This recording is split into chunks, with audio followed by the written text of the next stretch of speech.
Welcome to What's My Thesis. I'm Javier Proenza, and today my guest is John Pylypchuk. And you are actually one of the bigger guests that I've gotten on the show. From what Physically bigger. No. I've had much bigger people physically. But you grew up in Canada, right? I did. I grew up in Winnipeg, Canada, South Central St. Vital. Are you? You guys used to have the Jets, right? We still do, and they were until last week the number one team in the NHL, which was staggeringly surprising because as a kid, loving the Jets and always having them lose to the Calgary Flames was a disaster. So the Flames were the big rival. They were the big rival, at least to me. I don't know if they were in reality, but in my little world, that was the rivalry.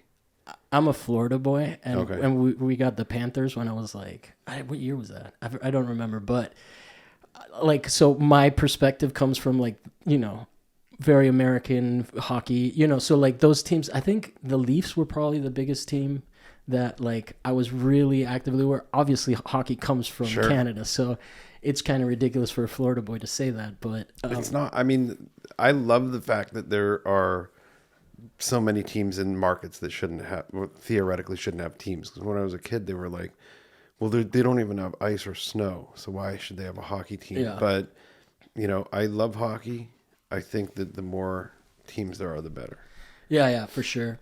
And I just remember they had to have a humidity extractor in the Miami arena, which is but they won the Stanley Cup. I think it was 95 or something. Anyway, when the team came, I still have it, a baseball hat signed by all the expansion team players. So I was pretty into it, but and I even tried to play. I could never do hockey stops. So, but you grew up playing and stuff? I played hockey a little bit, and I was never very good. Okay, so then I don't feel so bad. The brain and the body didn't work in conjunction to be able to be I knew what I wanted to do, but I just couldn't do it.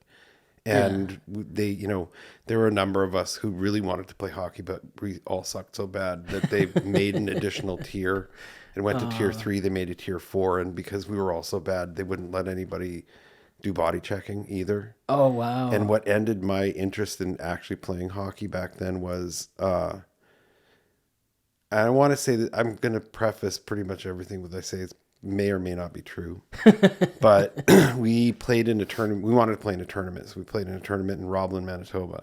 Okay. No, Russell, Manitoba. It's like an hour from Roblin. And we were playing this team. We got out on the ice. We start playing and it's full contact. And we had never played contact hockey. And so we just got slammed. Yeah. And I got checked into the boards by who I remember as being Theron Fleury's little brother. He played for the Flames. All right. And that was it. I wasn't going to play anymore. So, yeah. You mentioned that you started making art when we were talking off air.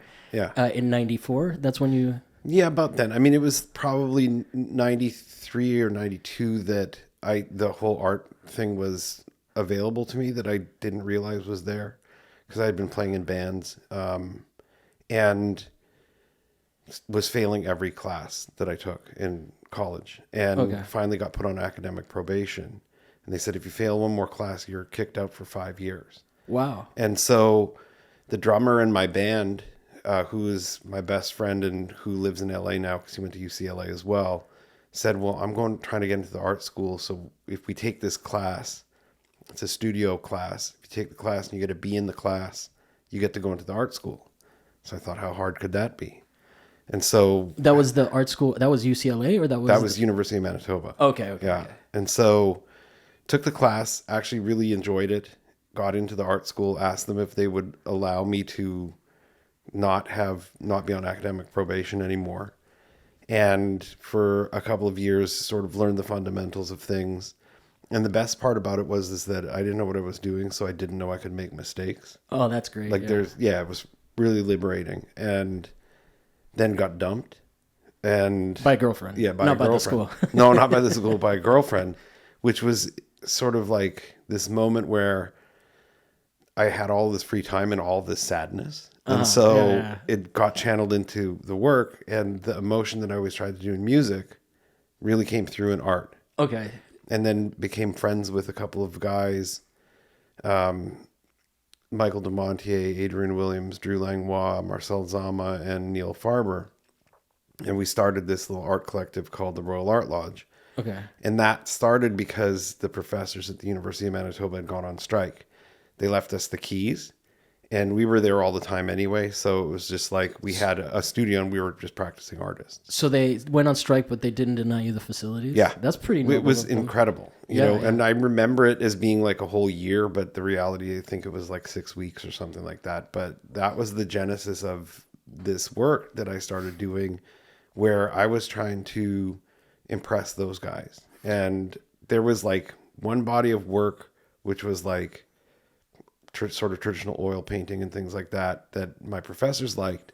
But then this other scrappy aesthetic that I had, those guys responded to. And I realized that, you know, putting text in the work and making these characters talk and putting that emotion to the work was something that was a lot clearer and a lot more sincere for me, understanding what an art practice could be.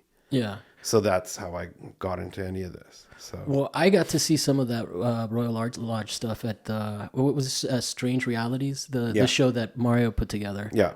And he was saying that he was really excited to have access to that stuff. Yeah. And he was like, and he said that you brought it just in like a paper bag, and he was like, this precious stuff, which is one of the always my favorite things, is how artists treat their work versus like how people that respect the artist are like, oh my god, this is yeah. I mean, it's funny because and it hadn't been seen in a long time, right? Like no, I know that like Michael and Neil continued making art stuff, and Marcel was involved for a while, but he ended up moving to New York, and over time it sort of disbanded, and then Michael and Neil started the MDNF drawing work that they do together.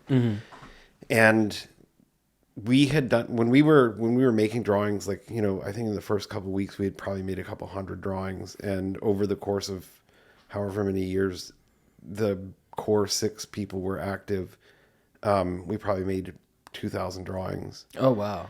We had different piles, different suitcases that we kept them in. Like one was, we all thought they were good. One was, some people thought they were good. And one was, they were all shitty. Everybody consensus.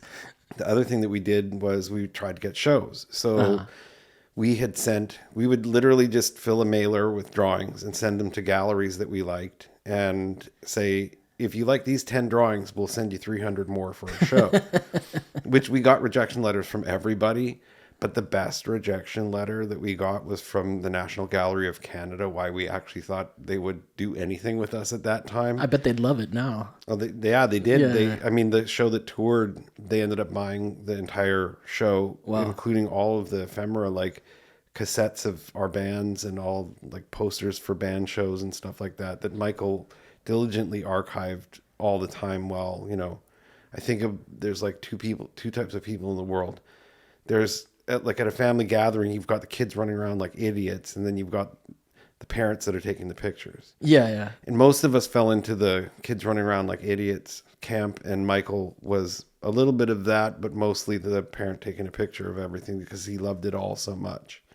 So the rejection letter. Sorry, I didn't want to do. Oh no, that's okay. So we get this rejection letter from the National Gallery of Canada that says, children's artwork is very important to them, and it's a good idea not to send the original work in a mailer because it could get damaged. So when they ended up touring that show, and the National Gallery acquired this vast amount of stuff, in it was that rejection letter, which I thought was pretty great. Yeah. So they showed it with the. I don't remember how. I think like they had these vitrines there that we had like band, like, because all of us had bands and we had bands together.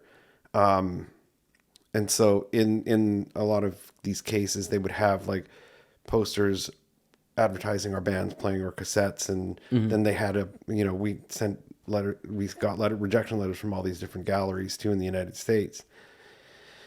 And in that we had one section that was just all our rejection letters, which is kind of great. So then when you say, like, did Winnipeg have a big, or Manitoba in general? Manitoba, I'm assuming that's the province. Province, yeah. I'm sorry, I apologize for my limited knowledge of Canadian geography, but it's all right. But so was there like a big gallery scene at the time, or were you just sending stuff to all galleries regardless of like region? Like it sounds like you applied to some U.S. ones. We applied to mostly U.S. ones, if I recall. Again, like I said, I probably don't remember things accurately, but the way I remember it was mostly galleries in the United States, and that sort of revolved around the one in particular that I remember was the Carl Hammer Gallery in Chicago that showed Henry Darger work. Okay. And we were all such super fans of that work that we were like, can you imagine if we had a show in the gallery that Henry Darger shows in? Yeah. That'd be incredible. So I think that we only hit the museums in Canada, actually. Okay. Like, you didn't do galleries. We didn't really do galleries. Like Winnipeg had a couple of galleries, and there was a really great like Institute for Contemporary Art in Plug-in in Winnipeg that did great shows. But as far as any of us ever thinking that we could have careers doing this, we didn't really think it was possible.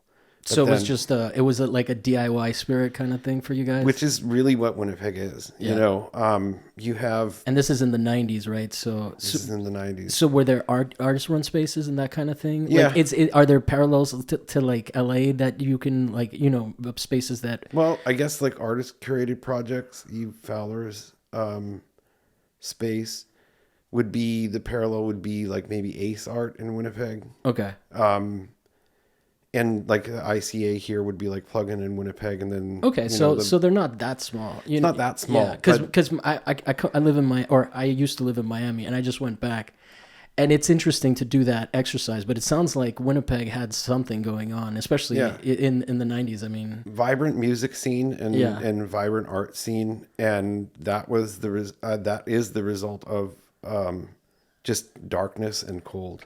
You know, because we would go and hang out with each other, but because it was so sort of bleak all the time, or it seemed that way, there was a lot of creativity in building new worlds and building new understandings of what existence meant, I think. Yeah. So, it reminds me a little bit of Florence, which like if you go compare it to Rome. Yeah. So, but yeah, that's Winnipeg in a nutshell. And then, in the music scene, what did you play? Were you a guitarist? Or? I was a guitarist and a singer in one band, and then guitarist and partial vocalist in another band. And then when I quit the first band, me and the drummer made a country band, like a sort of really offensive, like Ween style country, kind of like not racist though. Oh, Ween! I don't remember that. There was country album. One was, they weren't overtly racist. There was a couple of questionable things in there, but it was the 90s. Everything was different, right? Yeah. But what we really enjoyed was pushing buttons of people, and like, you know, we were both in art school, and like seeing two dudes make out was still a little controversial to people at a show. Or like there was another person that was in our band who, she didn't do anything but like whip us with a bullwhip and take her top off. Like it sounds like a country with a punk bent to it. Yeah, it was. Which I guess it's kind of what Ween did a little bit too. Yeah. Except for the racism, of course. Oh, I shouldn't have said that because it's fine. Yeah. It's fine. I don't think anyone will hold you to it. I'm sure that whoever knows the discography that well knows exactly what you're talking about. But yeah, I mean, there was a lot of things that happened in the 90s in music that are still, you know, I still listen to like 90s hip hop, and sometimes I'm like, whoa. Yeah. It's crazy how you don't think things change that much, but really they change quite a bit. They're always on a trajectory of, you know. So what I'm really impressed though, because it sounds like you went from, so like the what year was that strike that you guys, because basically what is impressive to me is how aggressively from early on, even though you guys didn't think you would have a career, you guys went around trying to get shows in galleries and stuff. Whereas I feel like the more people I talk to nowadays, it seems like such a daunting task. Right. And I think maybe it goes a little bit to like not knowing that there was a wrong way to do things. I think that's exactly it. I mean, there was a combination of not knowing there was a wrong way to do things and loving the work so completely and having such confidence in it, like total blind confidence. Like this is the greatest thing you've ever seen in your life. Yeah. And also thinking there's no, what, like, they can say no. Yeah. That's about it, you know? Yeah. And I think that in that situation, had we not produced work at that amount and that what I thought was, a pretty great level, because I look at some of those drawings now and I'm like, wow, I can't believe that we did that. Yeah. Totally lost my train of thought. Trying to figure out basically the thing that I was asking was about just how you, like, was someone directing that? Was there somebody that was like in that group in the Royal Art Lodge? Like, was somebody the one that was like, or was it all just a general sense of like, hey, we should do this? Or did someone have like the more, because you mentioned that there was the person that was the documenter and right. Like what were the dynamics in the group? Was there somebody that was more outgoing and kind of, because honestly, you said it started 93, 94 for you. And this was what year again? Sorry. This was probably 95. 95. So that's a pretty quick, like most, I think I definitely wasn't ready.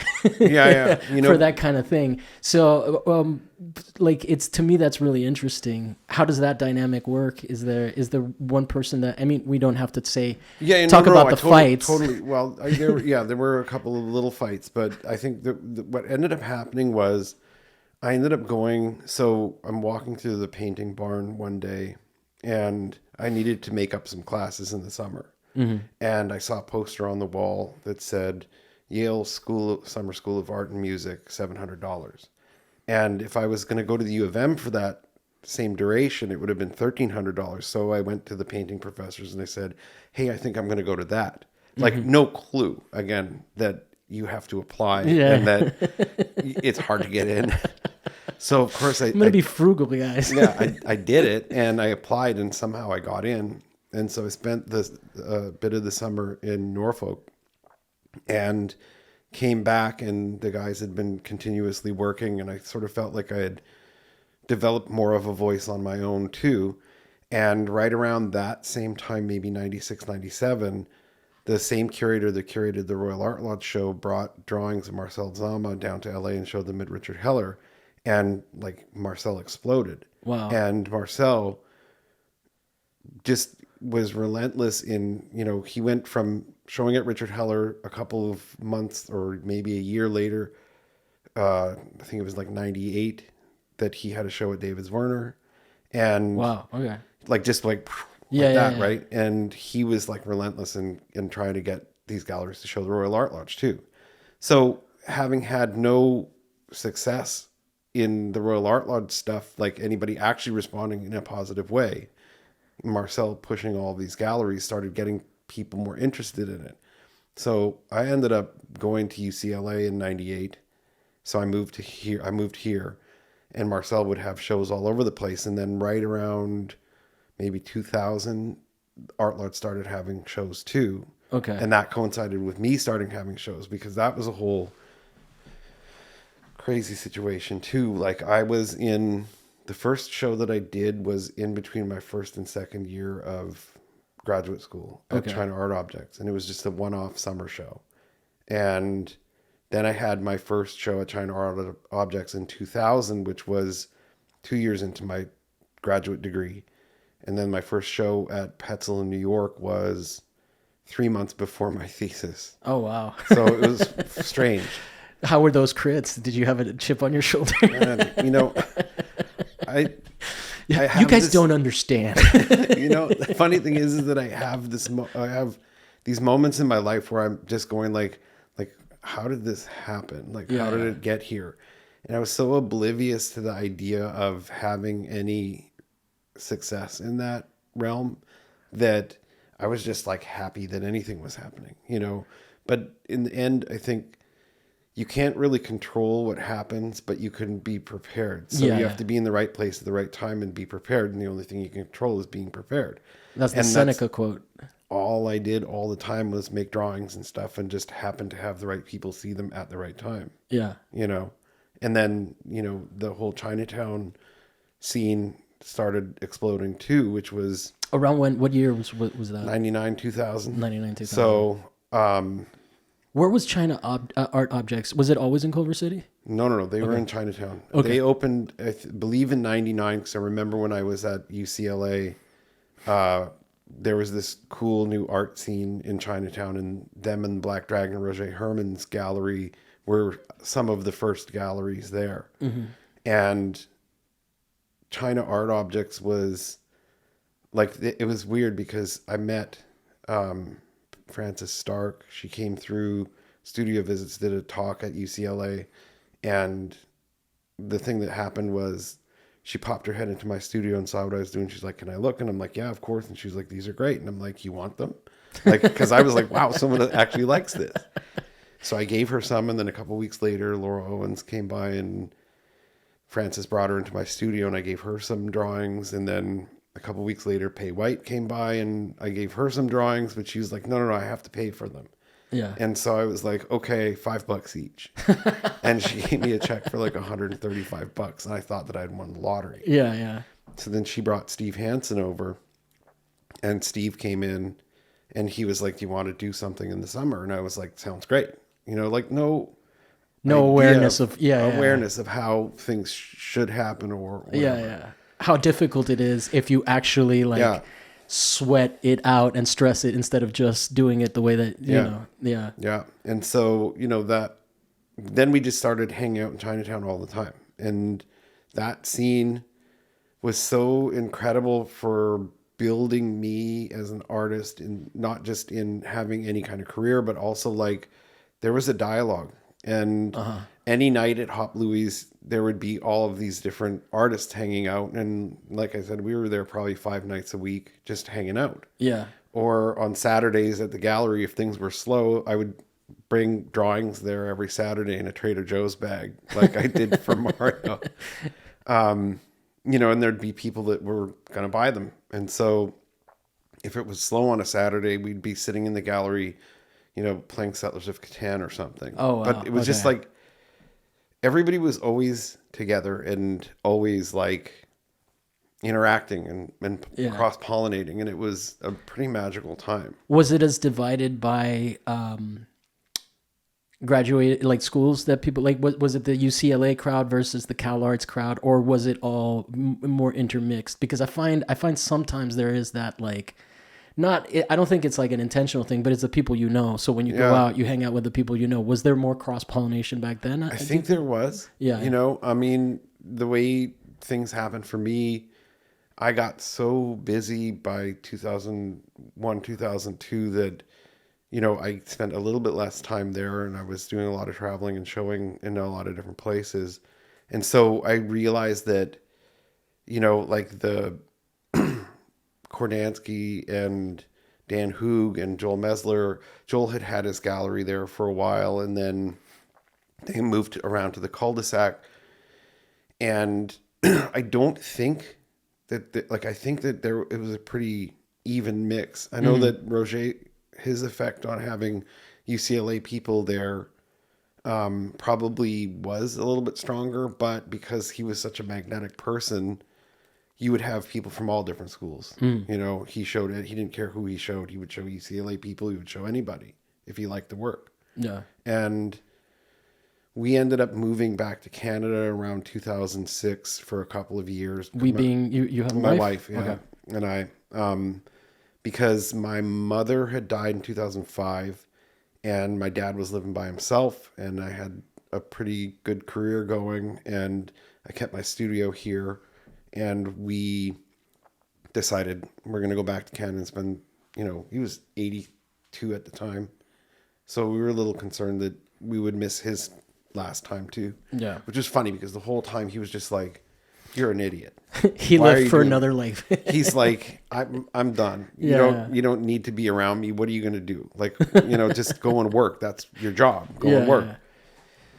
And, during that time, because I felt like I was a little bit disconnected, I was here a lot, but, I had assistant in the studio who did a fair amount of the work making. Okay. And I had kind of fallen into that. Like, it's funny when I think about it, like the professors that we had at UCLA all had these big studios, and they had all these people working for them. And I'm sure that they maintained an authorship of the work in a way that wasn't necessarily obvious from the outside. So if I'm looking at it, I'm like, oh, you have this demand and you have this many people working for you to fulfill that demand. Your job becomes less. Yeah. And that's sort of what I started doing, where I relied heavily on my assistant to make work. I would come in and do little embellishments and things like that. The sad part is that it made me completely miserable because I wasn't connected to the work in the same way. But because the demand was there, I had to fulfill the demand. I mean, I realize now, 20 years afterwards, that I didn't need to fill the demand. I could have just said, no, I'm just not going to do it. I'd have to make it all myself. Yeah. But it was sort of like what I thought an art career was supposed to be. Yeah. I mean, that makes total sense. Yeah. I'm curious because I've seen some of your sculptural work. I've seen some of your drawings. What is your main, I guess the main question I'm curious about is like from the early days, like the 90s, early 90s when you first started to now, how do you feel like the content of your work has changed, your focus has changed, especially because it's interesting to hear that this period, like a career is a long thing, right? Yeah. And not that you need to do anything to stay relevant, but to stay interested, right. I think.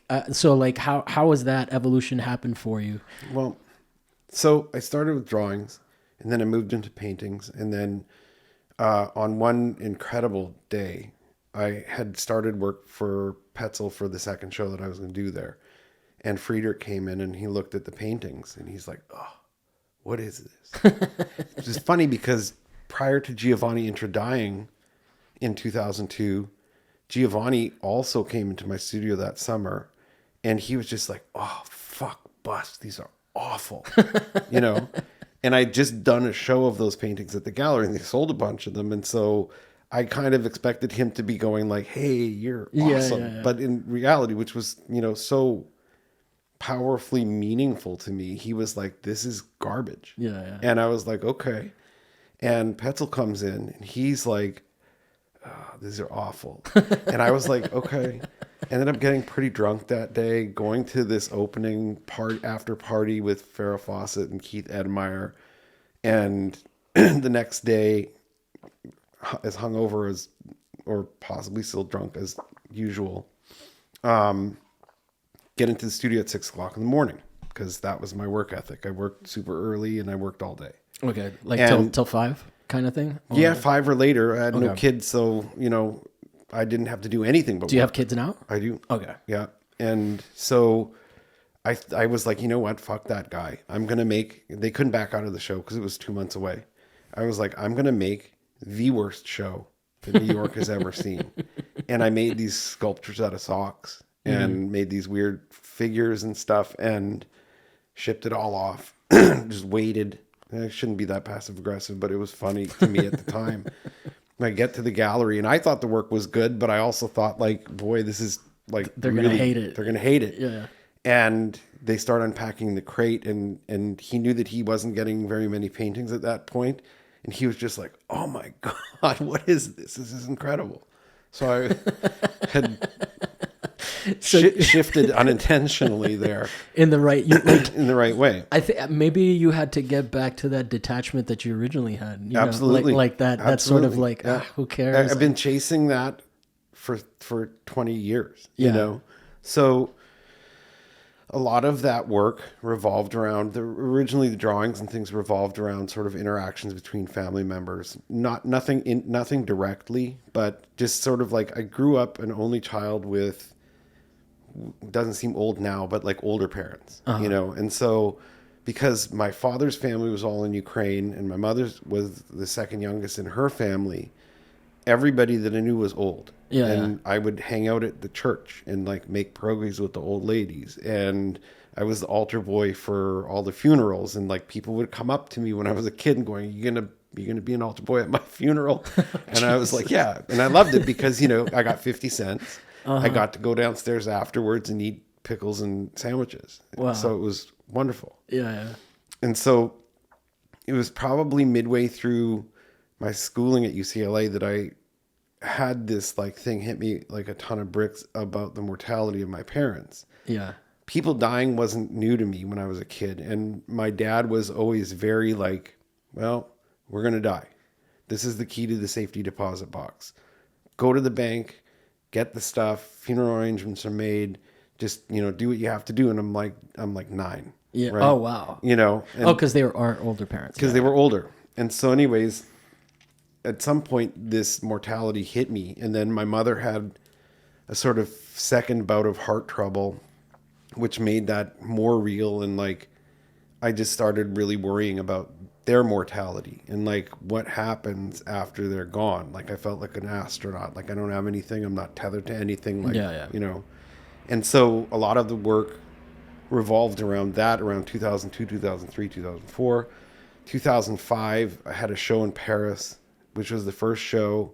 That was the first time that my parents were like, and I'd done a ton of shows at that point. It was the first time my parents actually saw like the art thing being a reality and them not just thinking like, well, we don't know what he does in LA and but you were already making a living. I was making a living, yeah. They just didn't understand. It was just nebulous to them. Yeah, to my dad it was like, show me your tax return. Yeah. Like I'm in art for him, Dad. He's like, I don't care. I don't know what that is. And so, I had this show in Paris. I called my mom the night of after the opening because the time difference there was like in the afternoon or something, and she was really excited, and they were both really excited, and she was like, "Yeah, I was gonna tell you this thing. I went to the doctor a couple weeks ago, and he said that I had some kind of aortic aneurysm or embolism or something like that."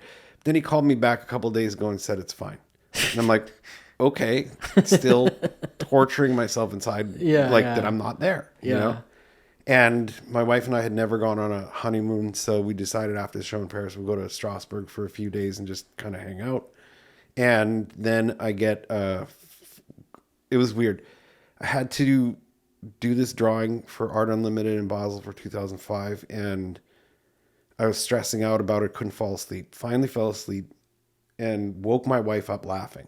And in the morning, she was like, "What's going on?" And I'm like, "I don't know. I had this dream. This thing came to me. It was like Quick Draw McGraw or something, or Snagglepuss or something." And it was just, it made me feel so happy and at peace, And she's like, "Wow, that's weird." "Well, you woke me up laughing, so that's great."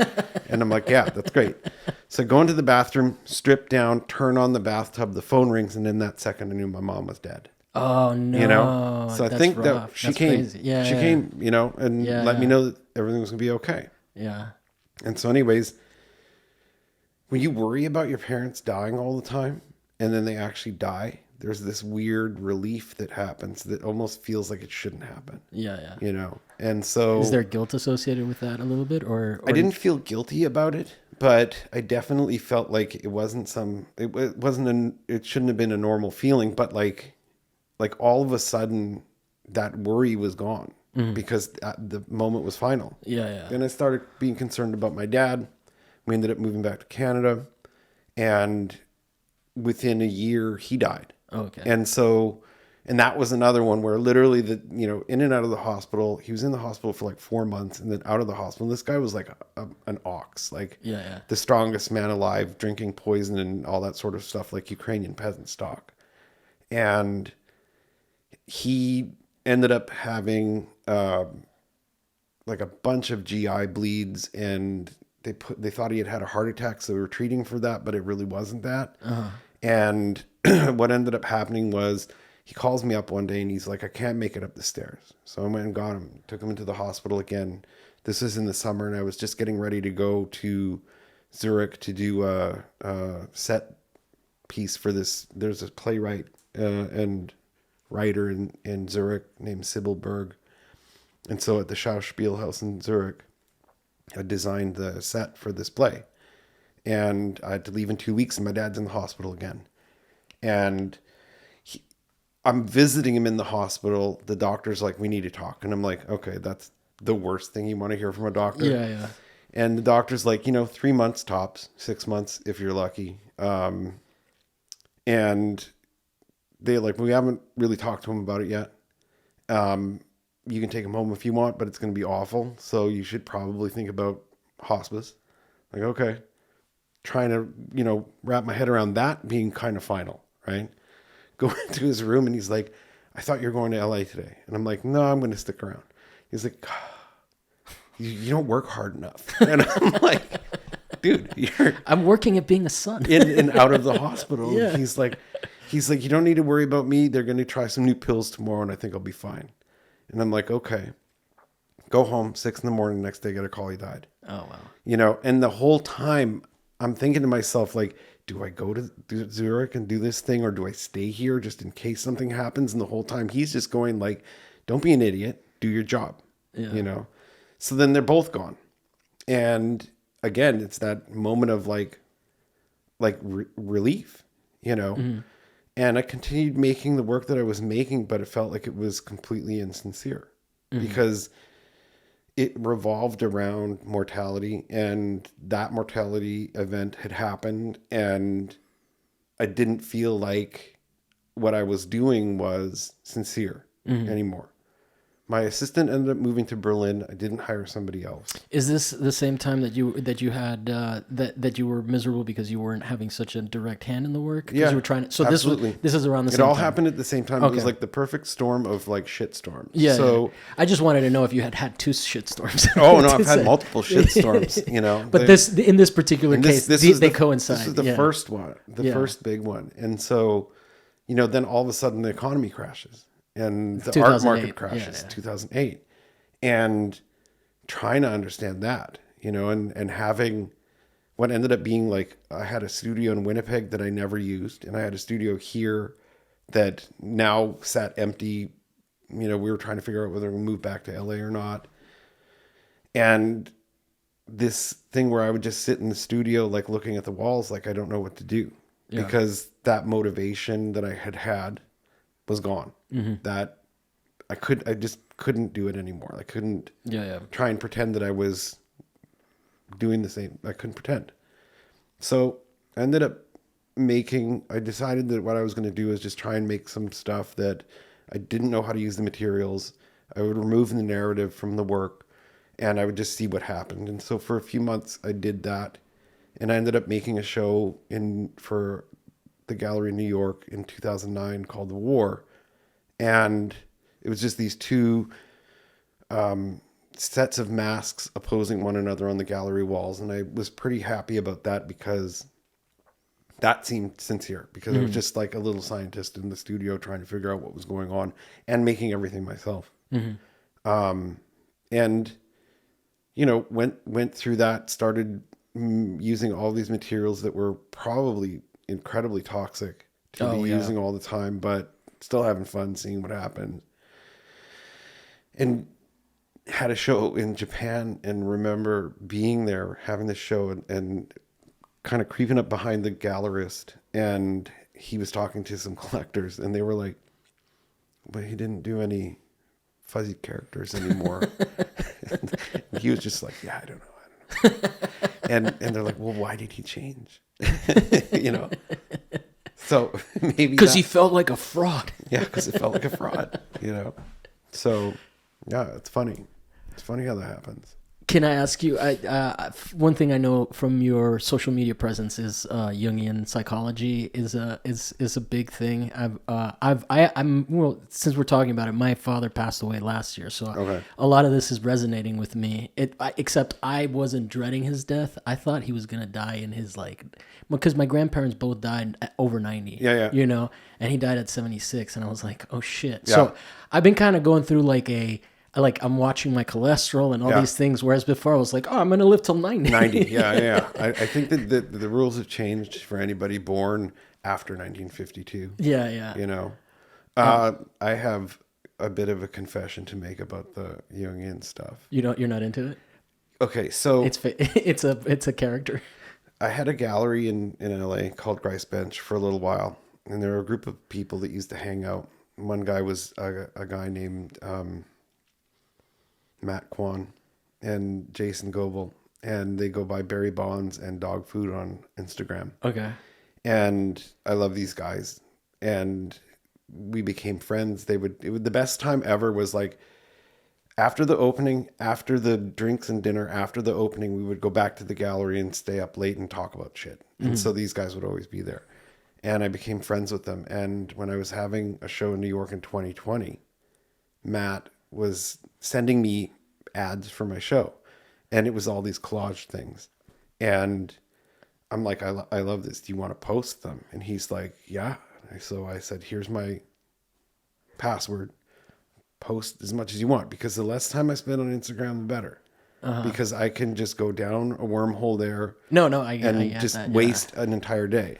Yeah. And so Matt and Jason would send these things and post them, and then I started making some. So the things with your face cut with out my face and put on cut out, random pictures, pictures and stuff. And so, I would make some too, and I would post them.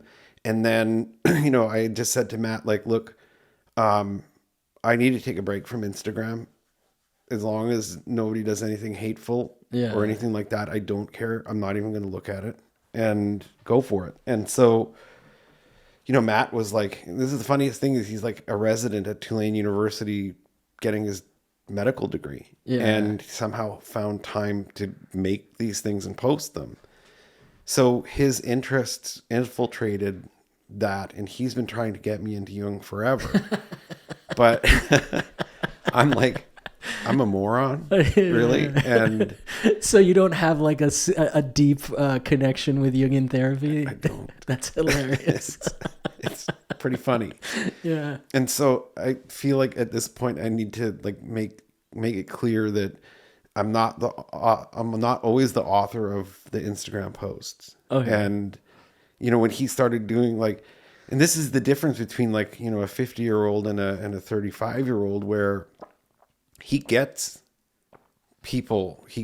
what people are interested in and what they're looking at. And like, I'll make a post and it'll get like 3 likes, and then he'll make some weird post about like the 10 things I did yesterday, or this is my 10 things for motivation. And it'll get like 100 likes or whatever. Wow, that's hilarious. And I'm like, fuck, okay. And then he started posting the Jungian stuff, and I'm like, okay. And then, all one day in the mail, books start arriving, and Matt's like, you need to read these books. And I'm like, I can't read. Like, I can read, but I have to listen, because I can't, if I read something, I don't absorb it, but if I listen to it, I do.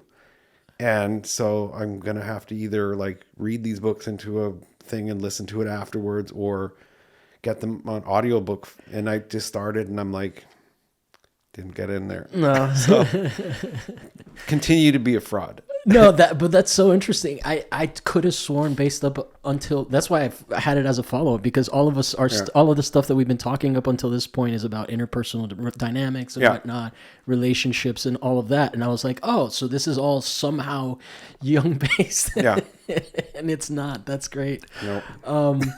So then, like, can I ask you what Rudy Bust is? Yeah. So when we were in the art lodge, there was one day that we were in the sculpture building, and we were making some sculptures together. And there was an art show at the University of Manitoba University Center. And you could put one artwork in, and I submitted this giant painting that I had made, sort of in the more like made the professors happy way. And Michael and Adrian and I were sitting around making these sculptures, and we were just having a hoot making these sculptures, and we thought they were funny. And then we wrote a scrap art manifesto, because everything had to be scrap art. It had to be made out of shitty materials and all this sort of stuff. And we're like, well, we should put this into the art show, but we're not going to put it in under our own name. So let's make up fake names. So I wanted a name that kind of sounded like what would be a porn name or something. Yeah. And so I ended up being Rudy Bust. And then it's a great porn name. I never thought of it in that context. But yeah, now I see where it comes from. I see where it comes from. And so we made 33 sculptures that day. And, we went to go to the bar to have a drink. So on our way, we stopped at the University Center, put all our sculptures in, put price tags on them, like $10,000, which was ridiculous. Yeah. And put our fake names, went and had a drink.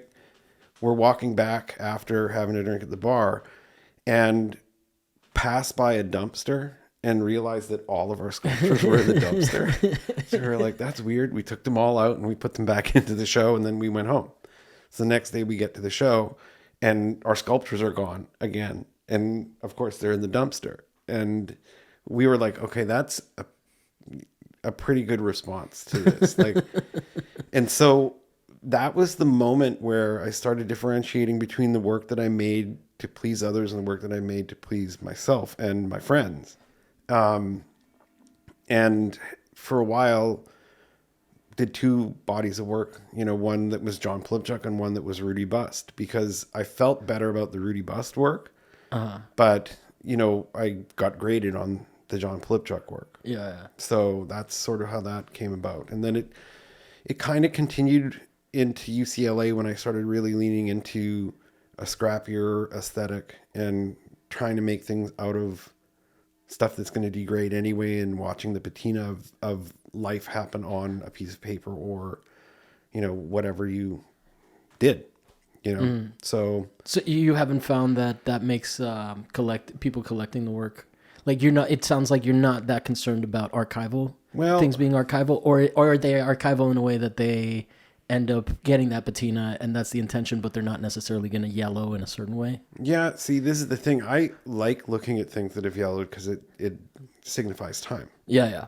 And I understand that people think about things as being archival or whatever, but the archival nature, like nothing is really archival. Yeah. You can make a bronze sculpture and that can get ruined over time too. And to me, the immediacy of the materials was what was more important than trying to figure out whether it was going to last forever or not. The idea was almost more important because, in 100 years or 200 years, none of that's going to be around, but the idea might still exist. Yeah. And so to me, that was the more important part. But in terms of like collectors' response to that, was there any hesitancy? Always. Yeah, okay, Always. So that is you haven't cracked a code that no code cracked. I'm like taking notes. I'm like, wait, so you can make things out of scrap and people will buy them? Okay, so this is the thing. Like when I think about some of the artwork, some of the things that I think are some of the most special things ever. If you think about the Duchamp stuff, which I don't remember what the name of the person who really had authorship on some of those things was, but she made the fountain and then he took the idea and... Really? I didn't know that. Yeah. I need to look it up because as I understand, there was a woman who made that and he ended up basically doing it and showing it. Was her name Armut? No, I should look it up. It was like a Count something. She used to hang out with them. But I'll send it to you later. But is it like, is it something that is kind of plagiarist a little bit? Is or is the context that like it was okay? I don't know. Okay. I imagine like when that was 1912. So I don't know that plagiarism existed for men back then. Yeah. Especially that's in that context. Yeah. I can take whatever I want. Yeah. But like none of his actual assemblages exist anymore. They're all replicas. Yeah. The idea exists. Alexander Calder's circus. You ever seen images of that shit where he made shit out of like scraps of things? And I saw it at the Whitney. Is incredible and still in relatively good condition. But I imagine if somebody's going to hang something in their house, they don't want shit falling off it all the time. Yeah. Nobody really wants to have you come and fix it if they don't have to, except I had the absolute pleasure to go. The National Gallery of Canada acquired a big installation that I had done, and it was stored in a place where the heat went out and part of it froze, and as a result, part of one of the figures cracked because there was something on it. And I went to the National Gallery of Canada to install it, and I went into the conservation area, which is the best. And these magicians were like, okay, well, what'd you make it out of? This, that. Okay, this. Okay. So they took this nylon powder. It was like fabric, like a t-shirt fabric with Type 1-2 wood glue on it, mixed into it. And they put this powder on the inside, and they applied heat to the outside, and all of a sudden the crack was just gone. Wow. And I'm like, that was magic. So I said, you know, I'm sorry that I make trouble for you guys. And they're like, oh no, this is awesome because we need to figure out what we have to do. So conservator wise, I think that I'm a conservator's darling. Collector wise, maybe not so much of a darling. Yeah. I mean, the other thing I think about collecting is there's an awful lot of people that collect things and then resell them. And to me, that's not collecting. That's buying and selling. That's speculation. And if you're a collector, ultimately you are, you know, a steward of the work while you have it because you're not fucking taking it with you. Yeah. You know, you maybe leave it to your kids. They might have it for a while, but if, you know, if it's important work and it exists beyond my lifetime or anybody's lifetime, nobody owns it. Yeah. Really. You can own it for a while. So you're supporting an artist and you're just taking care of it for a while. Maybe it makes you happy. So I think that people should think less about the archival nature of it in that sense, if it's non-archival work, and think about it like, how do I keep this good? How do I keep it like this? That's their job. Yeah. You know, that's interesting. Do you have, well, I don't know too many people that have a relationship with collectors the same way that you do, right? Especially on this show. What are some things that like maybe surprised you about that? And also, have you? And then the easy one is like, have you had things be resold for insane amounts of money? And you're like, what? No, well, it depends on the insane amount of money. I mean. And you don't get a cut? I've bought things back myself. Okay. Back a long time ago. And what did you buy back? I made a sculpture. There was this cat that used to hang around our neighborhood when we lived in Silver Lake. And we called it Crossy because it had crossed eyes. And one morning I woke up and I went down to get to my car, and sure enough, laying right next to the curb, it was Crossy and he was dead. Okay. And I was like, bummer. So I went to the studio and I made this sculpture of Crossy. Okay, so you didn't. I was thinking this was going to go into like taxidermy. No, not at all. And I called it "Dying in a Belly Full of Anger" because I don't know why I did. Yeah. Anyways, so it's evocative. This work went to the show at Petzl that I was making the ugly work for, or what I thought was ugly work, and then somebody bought it for $3,000 or something like that. What year? And then 2003. Okay, so that's a lot of money. It's more. Yeah. I mean, it like I don't know what it turns out to be now, but 3,000 20 years ago is not the same as 3,000 now. No. Yeah. So then it came up for auction, and I was asked to protect it, and I did. So I bought it back for like $10,000, and I ended up giving it to my friend, but. It's a weird thing. So I've had things go over, not crazy amounts. Not like millions and no. Never hit the 100,000 mark, I think. Yeah. So, but I've had things go well over the estimate, and then I've had things go for like nothing. Wow. And recently that happened with a sculpture that was in a collection in New York, and that one I actually, you know, the people who bought it are some institute in Germany, which is great. They got it for a song. But wait, when you say nothing, people don't bid nothing. They like it's just a low bid. It's like super low. Super low. Okay, yeah. Okay. So, but that's the weird thing about value is that that's a perception. Mm-hmm. You know, the idea that anything that any one human being makes is a collective delusion about value. It's like money. Money is, we all believe that money is real, but it's not. It's a collective delusion, you know? So when you start having these prices go up, then you have a bunch of people collectively delusional about those things being that value. I mean, they might sell it for that tangible amount of money, but like we saw with NFTs, you know, people were all like rah-rahing about, you know, I made $16 million on this thing, and then now they're not worth anything. Yeah. You know, because nothing is worth anything. Yeah. You know, the idea is worth something. Maybe not Bored Apes, but most ideas are worth something, which is interesting because when you asked me for topics, the one thing that I was thinking about was the perception of reality, because I've been watching a lot of Nova on PBS. Okay. And how humans tend to move in these collective thought patterns, even though we all feel like we're individuals. Yeah. So that's to me, that's an interesting thing to think about with regards to value of work. Have you, as no judgment, but as someone that has not had that experience, the closest I would have is that, like, the more people listen to the show, the more I'm like, oh, okay, there's something here. Yeah. How does the valuation of your work, like, is that a struggle? Is that something that affects you when you start seeing things go up in value and you're like, hey, going up in value? Maybe not. Maybe it gives you a false sense of your own personal value. Going down is the opposite, and so. But you do feel it. You do feel it, yeah. And you struggle. It's getting back to that place, where it doesn't matter. Nothing really matters. Yeah. All of these outside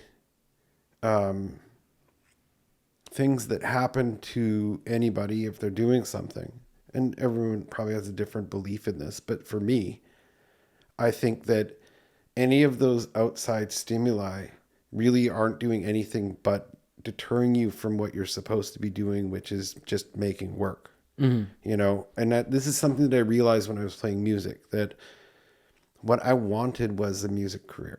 What I wanted to do was ride on a tour bus and tour and be famous and all this stuff. But what I wasn't doing was writing genuine, sincere songs. I couldn't do that for some reason. And, this happened to me early in my career when I started having success, where I was like, oh, well, this is supposed to happen now. When 2 years ago, I didn't think it was possible, and it wasn't a part of my brain pattern. And now it was. Then I started expecting things, like I had this funny situation where I was doing a show somewhere, and one of the people that was there said, well, let's go for lunch. And when somebody says, let's go for lunch, usually I'm not paying for lunch. So at lunch, when the bill comes, I was like, oh, you want me to pay? It's fucking delusional, right? Why, why, It's also fair if someone invites you to lunch, there's a maybe, I mean, I get what you're saying. I understand what you're saying, but I want to give you some credit. Sure. That's not that delusional, but there is a difference between let's get lunch and let me buy you lunch. So fair enough. Yeah. Right. But I get what you're saying. But when I think about it, it's like I should be so lucky as to be able to wake up in the morning and go to the studio and make something. Yeah. And not think that there is any value in it other than the satisfaction that I get out of doing it, and if there is value to it, and maybe this is the delusion that I think that things should be that sincere and that naive. Maybe that's the wrong way of thinking about it, but I sort of feel like I've been doing this for almost 30 years. And every time I get to that point where I've just kind of almost given up is when the best things that I make happen. I think about that Bukowski quote, as the spirit wanes, the form appears. And I think about the moments in my life that I've made what I feel is the best work has been in those moments where nothing matters, nothing exists, only that moment of emotion, Is that work that you like better, or is that work that you're surprised that because it has that sincerity, it has a bigger reaction than you expected, or both? I think it's that it has a bigger reaction because the true self is shining through, not the facade of what I think it's supposed to be. I still feel like you do read Jung. I might. I mean, that's why Matt. I think that's why Matt he's on you about doing it, because you do say stuff sometimes where I'm like, okay. Maybe I think that way. I just haven't been able to. The only thing that's missing is you say, "Well, it's in my shadow." Right.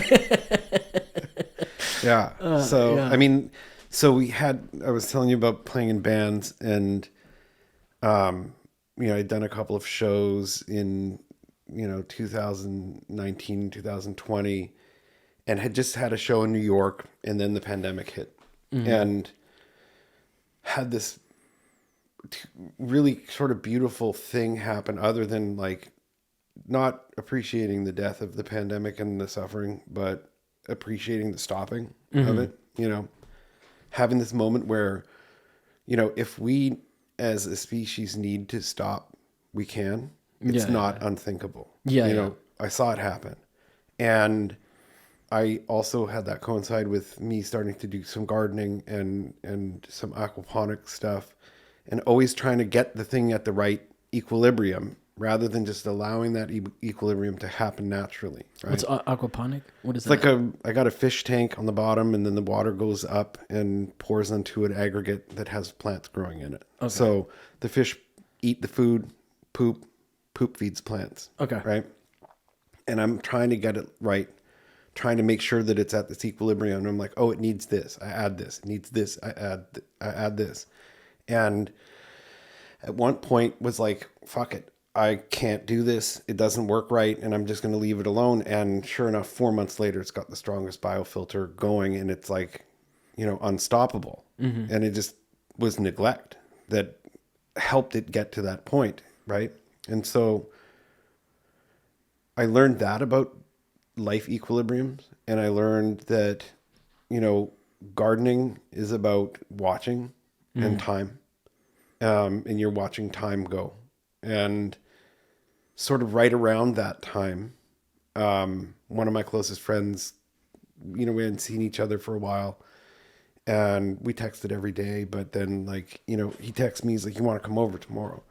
So I go over to his place. My daughter's playing with his daughter, having a great day. It was like a weird, day of all of the stuff that we used to do when we hung out together. He played in the bands that we played in, and,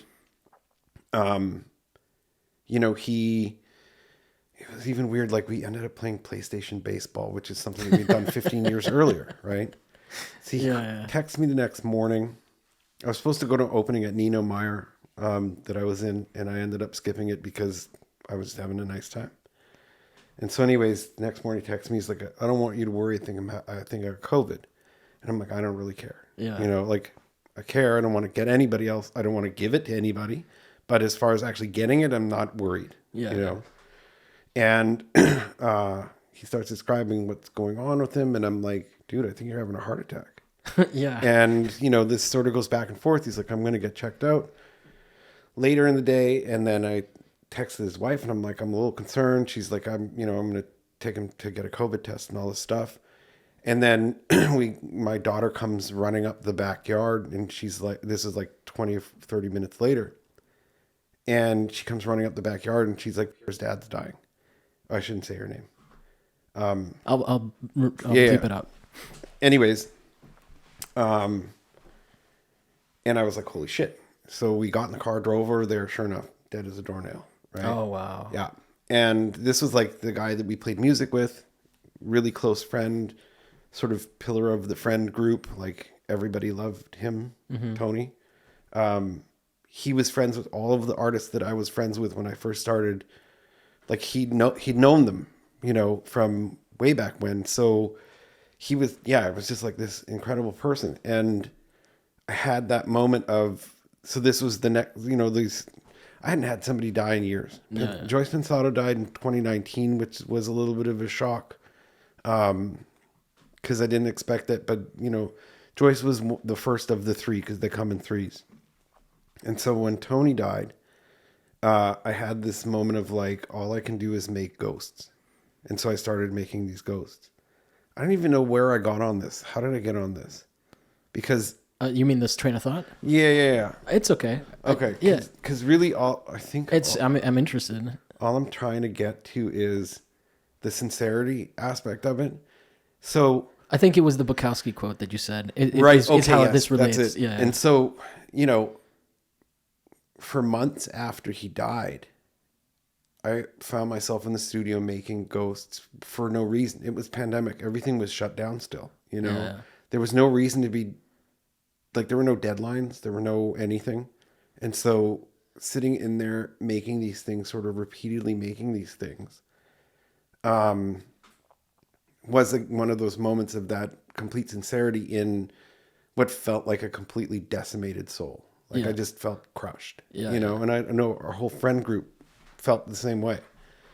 And coming out of that, you know, I ended up showing the work and having a couple of really successful shows of that work. And again, it's that like, I couldn't have made it if I wasn't super fucking ruined. You know? So coming out of that now, I'm like, wow, I just need to get ruined all the time. You know? So I don't know how to make that happen. Maybe you should go see a Jungian therapist. Yeah, maybe. Because I think the wrong lesson might have been learned there. No, I'm teasing. That's really interesting. It's interesting.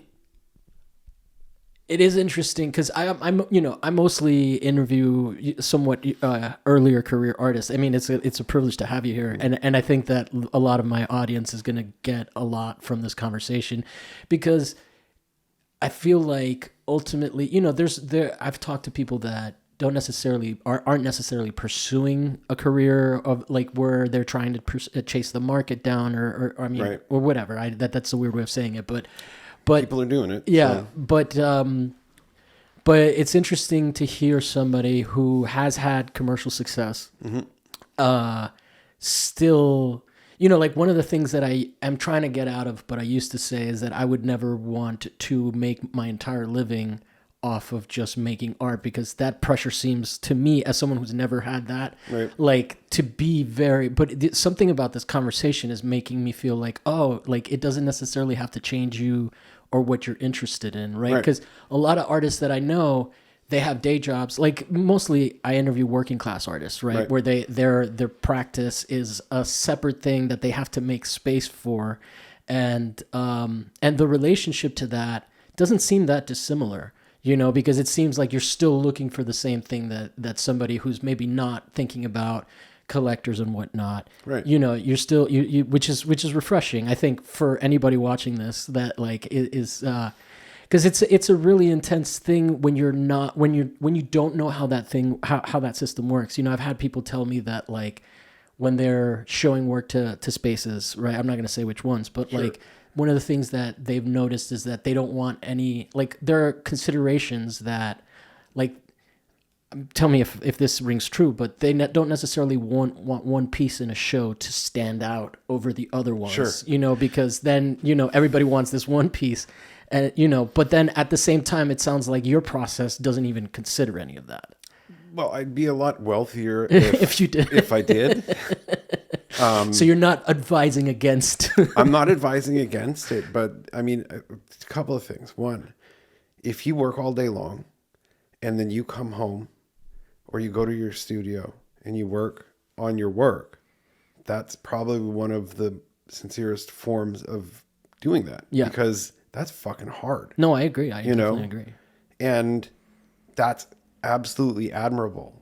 You know, I'm not going to say more admirable than somebody who has that same work ethic going into their studio every day and doing that work. But to find it in yourself to do that after busting your ass all day, that's incredible. Yeah. You know? And as far as the commodification of artwork and the idea that, I know I had somebody say that to me once, like, well, don't give them an opportunity to decide which one they like. You just let them, they like that.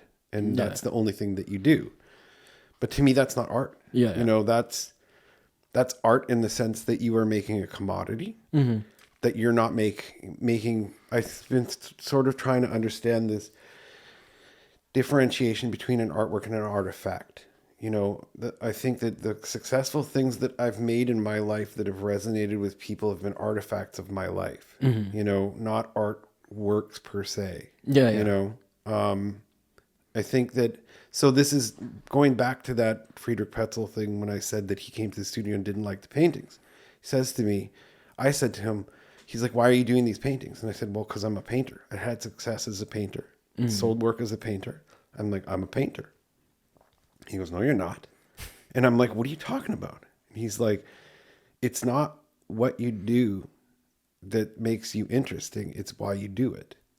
Wow. And that to me is like, oh, I have to keep reminding myself of that all the time, because when I have success with some sort of thing, I could probably propagate that success by making more of that thing, but I did it.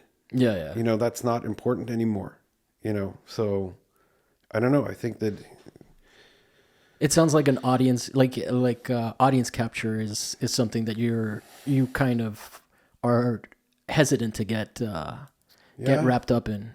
Yeah, I mean, I don't know, that's weird when I think about it, because, you know, obviously I was an only child and I'm an artist, so I want everyone to love me.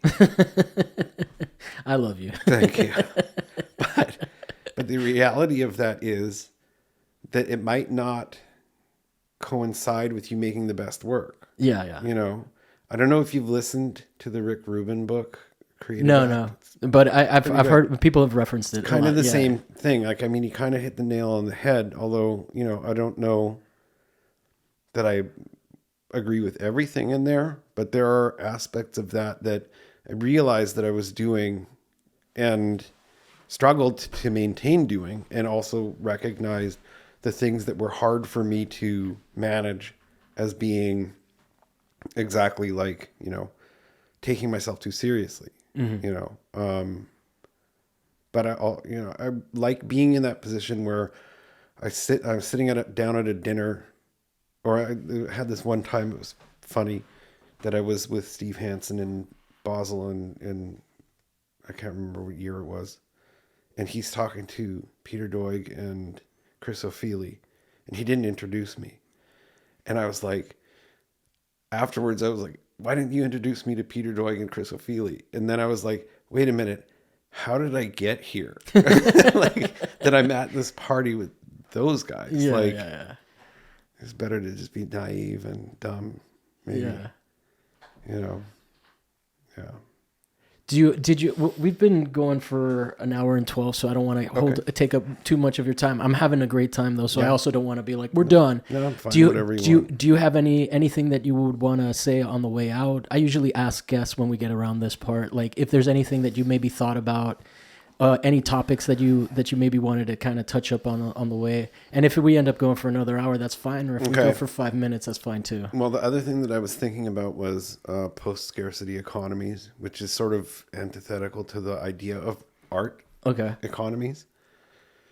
But I have been listening. There's a few books that I've been listening to. One was Sapiens by Yuval Noah Harari. And one of them was Trekonomics by Manu Sadhu. Okay. And Trekonomics? It's the economy of Star Trek. Oh, okay. So you think about Star Trek, nobody pays for anything in Star Trek. Yeah. Well, unless you get into Latinum, go press Latinum in the Deep Space Nine. But that's not the Starfleet. That's just the Ferengis. Yeah, that's the Ferengis, yeah. But I think about this idea of, and maybe it was partly because of the pandemic, and thinking about how people started working collectively. And I'm not a communist by any stretch of the imagination, but when I think about it, why do people move in these ways where collective good is less important than, you know, like why do people rally around retribution faster than they rally around reconciliation? Yeah. And I think about, there was a woman who lived in my neighborhood who lived at a bus stop, and every couple of weeks I would stop by and see if she needed anything, you know. And I remember having this conversation with my kids where, you know, my son turned into a vegan. He's already got these political views, and I'm like, I love the idea that you've got this wide-ranging political view, but like, what happens to people in your neighborhood? Like, make food for them. You know, make sure they're okay. If somebody needs help them out. And so I started thinking about this Trekonomics book where he's talking about a post-scarcity economy where everyone has everything they need.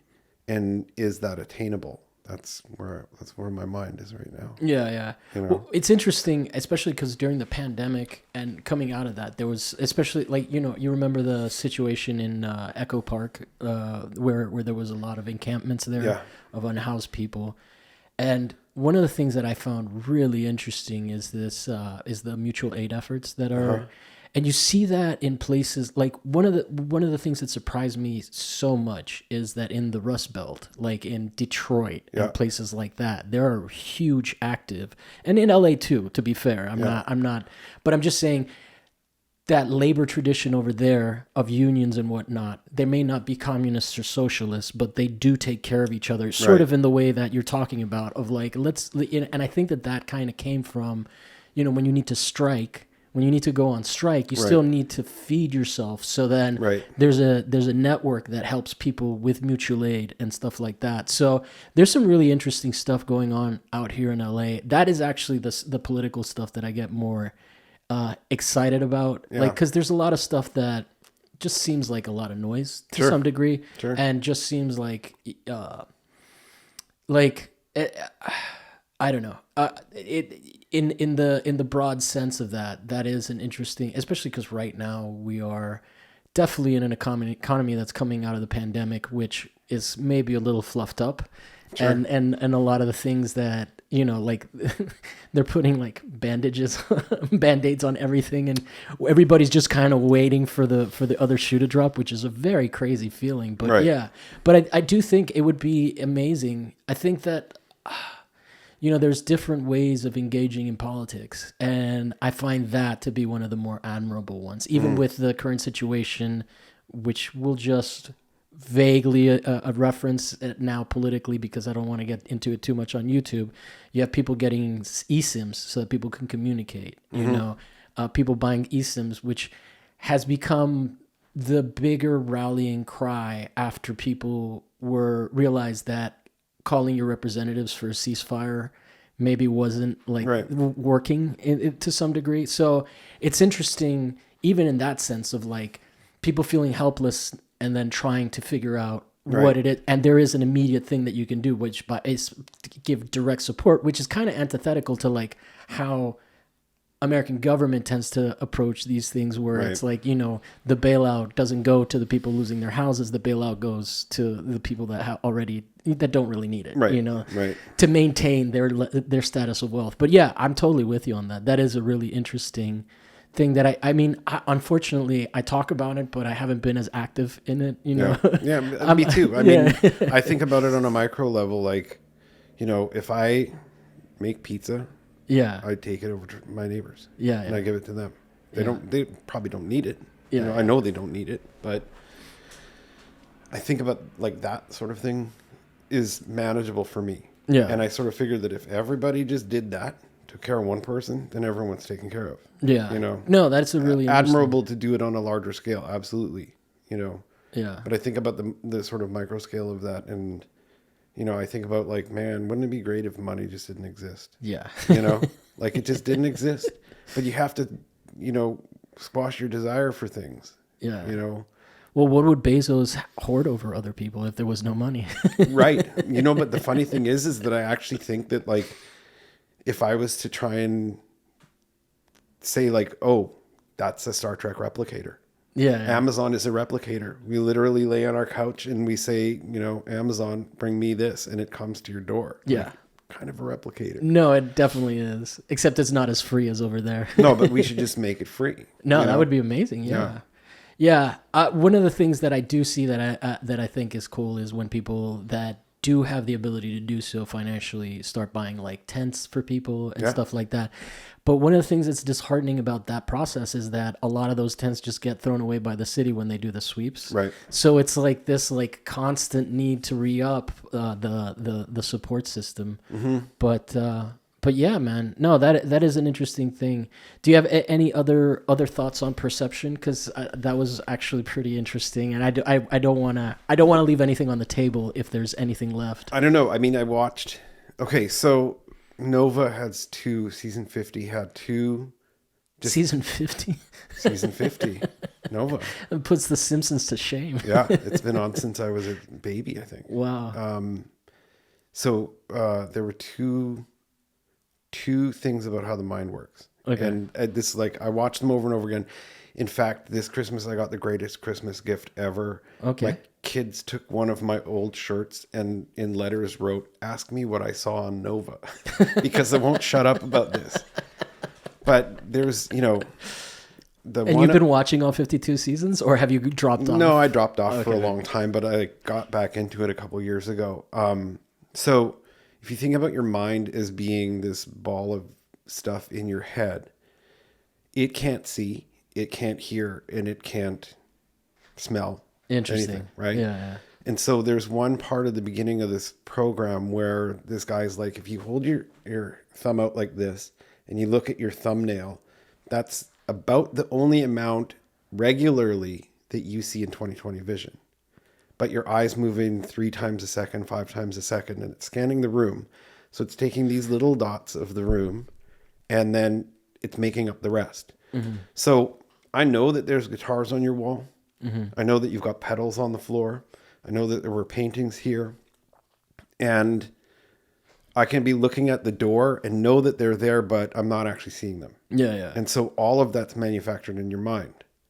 And I think about the idea of like how so much of our life is just made up in our own mind. Yeah.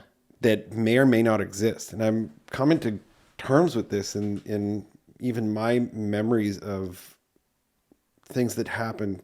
I told you the stuff about the art lodge. Fuck if I know if that was true or not, because print the legend. Right.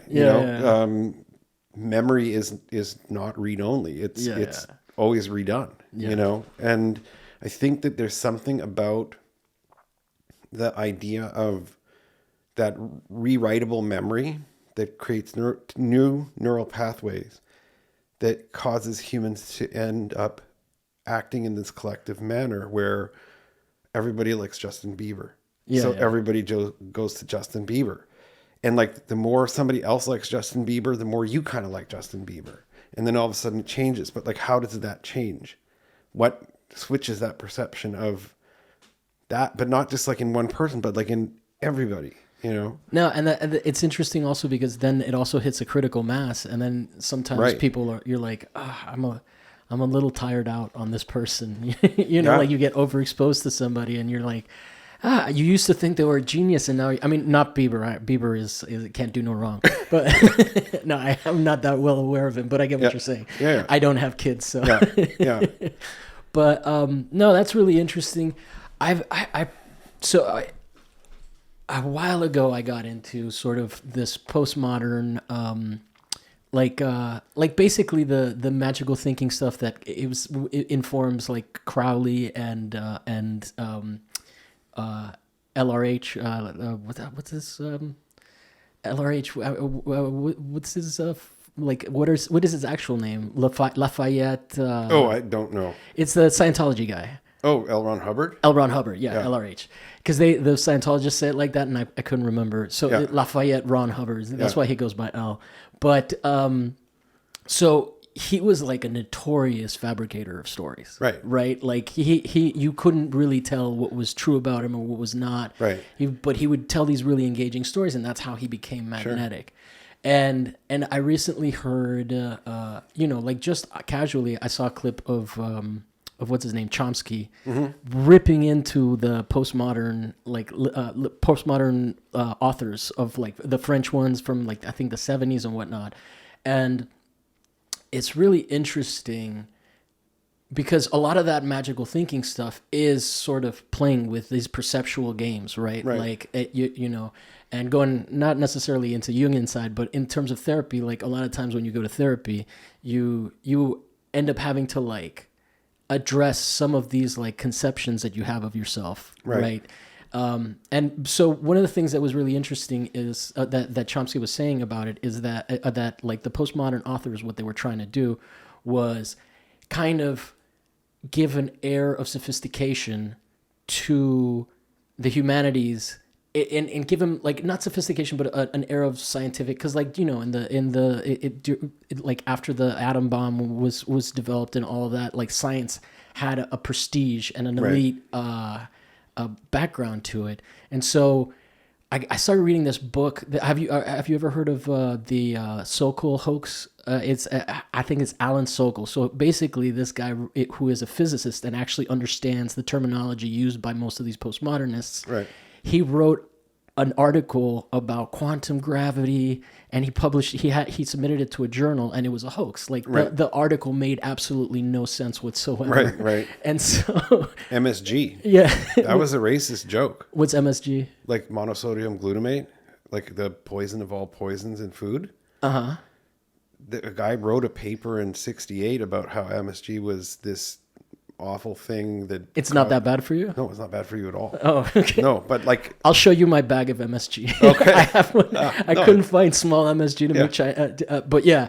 But yeah, but anyway, so he got it published, and then he called it out, and he's like, this article makes no sense. I just used all the flowery language, and the point of the article was that of doing that was to show that like even the intellectuals that ran this journal, I forget what the journal's called, but like even like there were highfalutin people, sure, even they could not suss out that they were getting fucked with, essentially. Right. And so then I went and I read one of the book that it's called Fashionable Nonsense, which is like, and basically he takes all these postmodern, like excerpts from postmodern authors, and he just breaks down how, like as a physicist, he understands the languages that they're using and the analogies that they're trying to make, and they make no sense at all. Like they're either trite and really basic, but they're just with this flowery, sophisticated language. So I would read that shit, and it was impenetrable. And then every time I got back to his writing, I was like, oh, what a relief. I was like, no, I have to read through it. And I highly recommend it. I mean, it's a tough read because of the postmodern stuff in there, but it really is interesting because, like, you know, I think that there is that speaks to sort of the perceptual thing where it's like, he's basically saying that like, like historically leftist, going back, leftist ideology comes from probably a little bit out of the French Revolution, which is tied to the Enlightenment. And now with like the way that everything is relative, in academia and all of that coming out of this postmodern push, there is like such a huge separation between academics and what's actually happening on the ground, that mutual aid stuff that we're talking about. And a lot of times people in academia will be like, oh, that's not how you do activism, but they're not doing any activism. Doing it. And it's a really interesting thing. It was mind-blowing to just kind of read this and be like, this is all bullshit. Right. But it is a really interesting thing because I think that like it ties into what you were saying about like that perceptual thing. It plays with that in terms of like, and that's how people get stuck paying, getting to OT8 in Scientology, and like, cause you can really construct a reality for somebody based entirely on just like these, things where, so it really kind of changed my, cause when I was reading the chaos magic stuff, I was like, yeah, this is awesome. You can trick yourself. And then I'm like, oh no, societally, this might be dangerous. Well, think about that chaos magic as being like the algorithms on social media. Yeah. I mean, that, the idea that the MO of that algorithm is to keep you watching. Yeah. By any means necessary. Yeah. And whoa, that's doing a number on the world. Yeah, for sure. I had one thing that I was going to say with perception is, so I have chickens. Okay. And this was already like maybe 6 or 7 years ago. I have all these different kinds of chickens. One of them was a leghorn, and it was a little smaller than the others. And for whatever reason, they started beating her up and pecking at her. And finally they drew blood, and I was like, okay, I got to get her out of there. Yeah. Because they'll kill her. Yeah. So I take her out and I put her into her own separate cage, but she can still see the other chickens, right? And I'm like, we're going to get you high protein. So I got her some sardines, which they love. And I'm like, here's some sardines, eat the sardines. A can of sardines is sitting there. She's looking through the cage at the other chickens eating crumble, just going like, doesn't touch the sardines. Because to her, the perception was there's something better over there. Yeah. Rather than what's actually in front of you. Yeah. And that I think is like so interesting to think about with humans too, that somewhere in the reptile brain is that we have to do that. And, you know, the idea that somebody can manipulate you by making you think that something's better in this other way, rather than you being able to just look at what's in front of you and see if that's good enough. Yeah. You know, wow. Well, no, totally. And I mean, I feel a little bit like that chicken because I also stopped. Like I have to still use Instagram to kind of promote the show and whatnot, but now I just do it automated. So I'm not on the actual website. And then funny things happen where it's like I start to realize how much of that is tied to how I'm perceived, you know, and like the work of maintaining the perception people have of me. Because when I stopped, I was worried that people would think that I was no longer active in the protest of certain events that are happening globally. And I'm like, no, I'm just not on Instagram. And I'm like, that's okay too. Yeah. You know, like, so it's an interesting thing that social media stuff is so powerful. And one of the things that blows my mind is how people they're constantly like, you need to ban this, you need to ban this content, you need to silence, you need to censor this stuff. And no one really talks about the algorithm and why, you know, like everyone's like, Google needs to censor on YouTube, Instagram, Facebook needs to censor on Instagram and all that. But no one's like, why am I getting all this toxic shit thrown at me? Like a lot of this, like half of the time that I'm on YouTube, I'm like trying to understand why it's suggesting things, what I've watched that's getting it to suggest these things that I don't necessarily think are odious, but are not for me. You know, like the very basic, and I think part of it is because that stuff is just automatically popular. You know, like a lot of the culture war issues that, like, you know, and then like stuff will pop up from both sides of it, and I'm like, why do you think I care? You know, they don't think that you care. They don't care if you care. Yeah, exactly. They just want you to stay on. You know, and I find myself sometimes clicking on it because the headlines are so that it really is an interesting thing.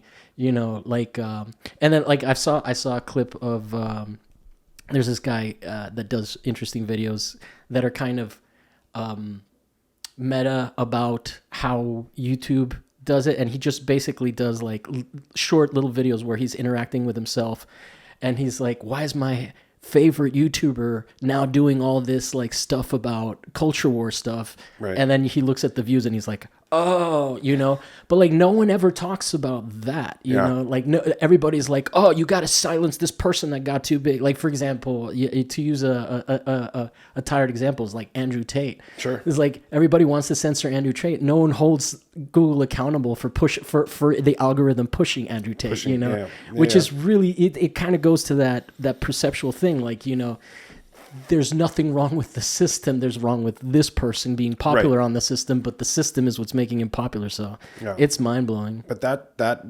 comes down to, I think, the concept of rugged individualism. Like, there was another Nova about Huawei, the company that was doing the 5G stuff. And, you know, Mao apparently wanted China to be a manufacturing hub, global manufacturing hub. And the idea was that as a collective, you had people putting ideas in with no real authorship other than, if this works better, let's do that. And that's why advances were made so quickly, rather than having somebody that's like this genius who's like an individual who's come up with this one idea that's great. I mean, and then just like look at Elon Musk, like being the darling of the electric car, you know, and then now he's like a sinner to the same people that all rushed out to get that car. And I'm like, and I've seen bumper stickers that say, I got this before he was an asshole. I'm like, you know, where are your convictions? If the car is good, the car is good, right? If it works, it works.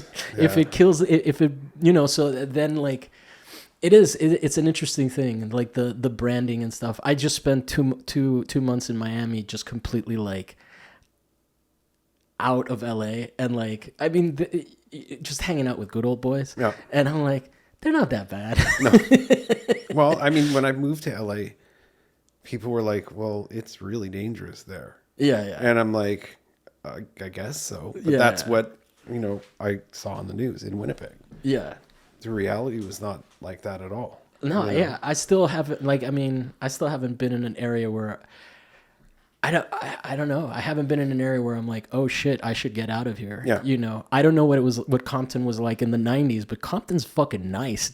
Is it? Yeah, I haven't been to Compton in ages. Yeah, I mean, it just seems like it's a neighborhood where people live. In the neighborhood where people live, exactly. Like, my neighborhood's a little bit run down. I'm not going to say which one it is because I don't want to be part of that gentrification. Like, hey, but like, it's still pretty nice. Yeah. It's just not well maintained, but I've yet to be in a neighborhood, and I'm sure they exist. I don't want to, but I've yet to be in a neighborhood where I was like worried of any of that, so. Yeah, totally. Anyway, man, this has been a lovely conversation. I really appreciate you coming by and making the time. No problem.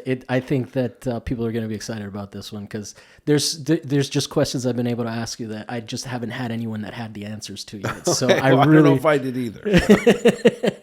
But anything that we can promote for you, you are at Rudy Bust on Instagram, and you don't always post, so be aware. Yeah. He doesn't know anything about Jungian psychology, but there's a lot of that content there. Yeah.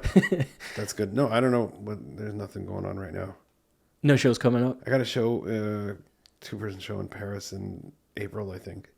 How often do you show? How often do you get shows going? It depends if I focus on scheduling them. I kind of got like really, why can't I think of the word? What's the word for when... Not lucky. Anyways, during the pandemic, when I had no deadlines and I made a bunch of work like that, I felt like it was better. Mm-hmm. And I want to try and do that where I make a body of work and then I show it, not the other way around. Mm-hmm. I have to make it for something. Yeah. So, yeah, that's... But do you teach? I'm doing a teaching. Yeah, I'm teaching at UC Riverside this quarter, which is great. It's been great. As an adjunct or as a... I'm the visiting assistant professor. Yeah, no, I like being around students. Mm-hmm. I like the idea of, that form of communication. Yeah. But I haven't done a ton of teaching. Do it here and there. Yeah. Yeah, I don't know what I got going on. Okay. Do you have a website? And I don't have a website. You don't have a website? I don't. Well, they can just look up your name. I'm sure they'll find there's plenty of shows that have happened, and they can sample some of your work. Yeah. Totally. And then I mean, I was lucky enough to go to the Strange Reality, which was really cool. Yeah. To especially seeing the I really liked those drawings from the Royal Art Lodge. Yeah. Yeah. I like, especially because there's something about like when people are freaking out about something too, that makes it more special. So I was like, hearing all those stories, I was like, it's the perception. Yeah, no, definitely. Yeah, 100%. So seeing people like freaking out, they're like, I was like, oh my God, we got these drawings. Curtis Sage, also who I think is the director of the museum, was super excited. So I was just like, oh, cool. Yeah. No, it was great. But yeah, so thank you so much. And then thank you guys for watching. We'll be back next week with another artist we'll be back next week with another artist with another topic that may or may not be art related. Thank you. Thank you so much.